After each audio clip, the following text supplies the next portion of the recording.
What were you like listening to growing up? Like what made you Beatles, who you are today? The Beatles? Beatles was my on switch to life. It's like the Wizard of Oz when it goes like black and white to color. I was like, 8 years old, 7 years old, and I saw it on Ed Sullivan, and I said, George Harris, I want to be that guy. Who makes that noise? I loved them all. Wow. When we all saw the Beatles, it was like life changed. Yeah, and we followed them until the Stones came, and then the British invasion, and then of course we got Beck, Clapton, and Page, and that was my second generation too. that triumvirate started a whole thing with guitar. You know what I mean? And then as that time got later on, it was the fusion guys would come in. And then Eddie fucking blew the roof off of everything, and everybody did that ad nauseum to the point where Ed's going like, I didn't mean to start a monster here. Who's the best musician, though, that you've ever played with? You think? Who is the guy? I mean, you've played with all these great guys. I haven't played with a lot of these guys. Well, I got to play with Miles. That was pretty cool. Wayne Shorter and Herbie Hancock at the Tokyo Jazz Festival. That was pretty heavy. I get the chance to move to different. I play with the funk guys, with Quincy and all that stuff, and then I can play with you guys, cranking up the. I'm basically a rock and roll guitar player that studied theory and harmony, and you take it one step beyond. And I make up my own parts on all the records and do this shit. So I mean, it's like I can read, but it's like they never hired me for my excellent reading. They'd write out little parts for everybody else, and they'd give me chord symbols because I'd come up with parts that they wouldn't think of. That's interesting that you can read because you don't play like a guy that reads. Because you can ad lib. A lot of guys that read. Well, I started that way. Yeah. Reading was done out of necessity to become a studio musician. How many sessions have you done probably in your life? Oh, man. Toto played on a lot of people's records, right? We did. The whole band. I mean, thousands. Literally. That's unbelievable. If you look at the back of my book, my book, The Gospel According to Luke, shameless plug, it's the #1, 5 stars. I explain the whole thing. It's in detail about all that, Just what a wonderful time that was. We never knew what we were going to play, who we were going to play with, or who the artist was, or contractor go, yeah, Capitol, Monday through Friday, 12 to 6. Okay, I'll be there. Barbara Streisand's there. We're doing that day. Being a rock star is a pretty lofty dream. You know what I mean? So you always had to have, if I can't be that, I still want to play. So let me get into the studio thing because I was so enamored by it. Playing with all these great, I'm sitting next to Elton, he's playing Leave On for me while we're in Bear Lee's office at Super Bear Studios in '79. And when you get a call and you get Quincy Jones needs you, or Elton wants you, or Neil Diamond wants to do a record, I want to play with the Diamond. Okay. Toto or solo? Now solo. Okay. Playing live or writing songs? Playing live. Okay, great. Draw the Line or Africa? It's Hold the Line. Oh, yeah. Hold the line. Draw the Line happened after the gig. That was another. Okay, Hold the Line or Africa? Hey, that was '78. What the fuck do you want? Hold the Line or Africa? LA was frozen. One was a giant hit, and the other one was a pretty good hit. Well, I like Hold the Line because I was 19 when I did it. It was my first one. It's a little more guitar heavy. I predicted that. Yeah. I told my wife that this morning. And Africa is as successful as it is. I don't make any money. Successful as it is, Africa is the biggest song in history. But anyway, okay, great. New material or your classic hits? Like if you had to play for the rest of your life, would you play brand new shit or would you rather play your hits? Just remember, when you first put the album out, it is brand new shit, but 10 years later, it's not. I know. But everybody wants to hear the shit then.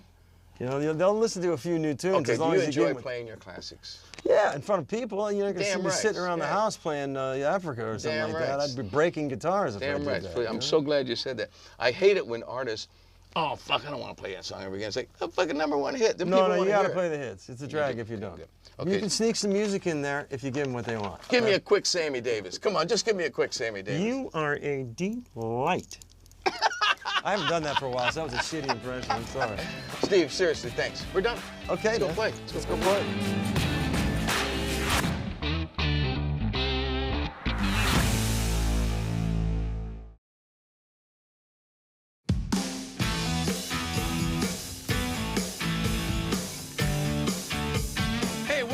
Rock and Roll Road Trip. Now it's my favorite part of the damn show. Woo! We got Trevor Lukather.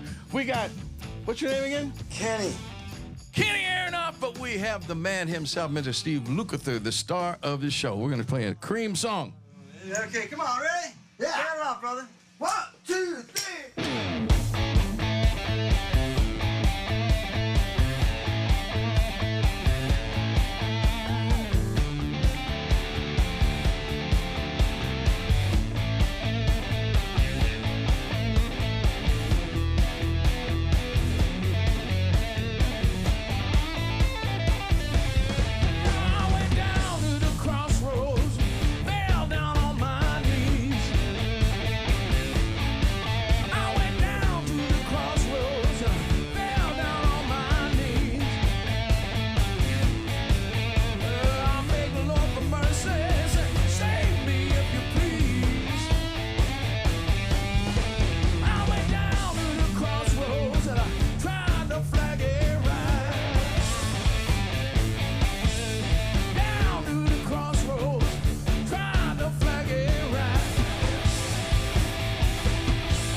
Lukather, Kenny Aronoff, Trevor Lukather in the house. See you next week.